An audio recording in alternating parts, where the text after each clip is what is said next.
So today in this Mass, we thank the Lord for this beautiful day. We thank the Lord for this very special occasion, for this gift wherein God has given us 23 long years of being a city.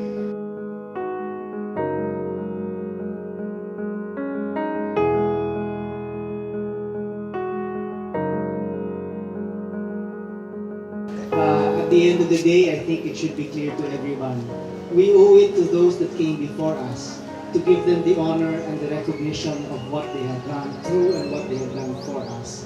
We owe it to our future generations to remember our sense of place and our sense of history, to give them the kind of pride that they need to understand where they've come from in order for them to chart better where they are going.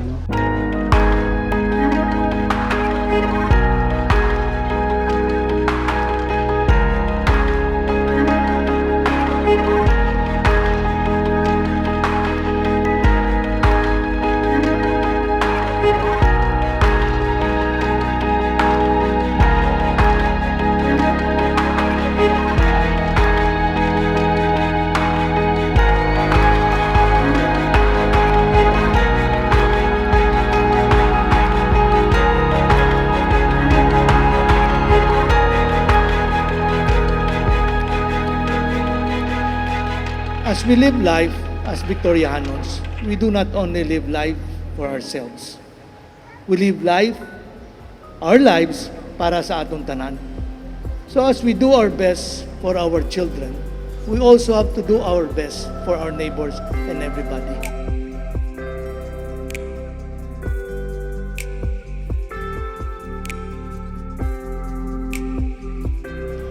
Today, in the 23rd anniversary ng Victorias, we will have a small celebration because we cannot not celebrate our 23rd anniversary.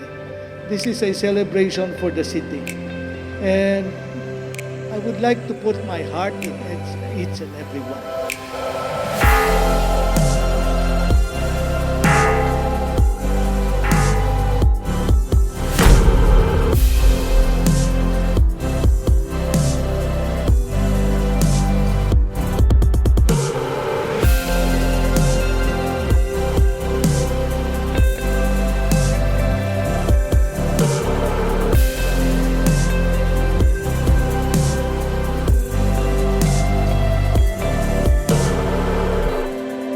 Hindi na kita mag-hikayay, hindi na kita mag-judge each other, but let us help each other. So we will have a city that is united. You will be surprised. You will be living a true Victoria's name. To God be the glory. God bless Victoria's. Happy anniversary.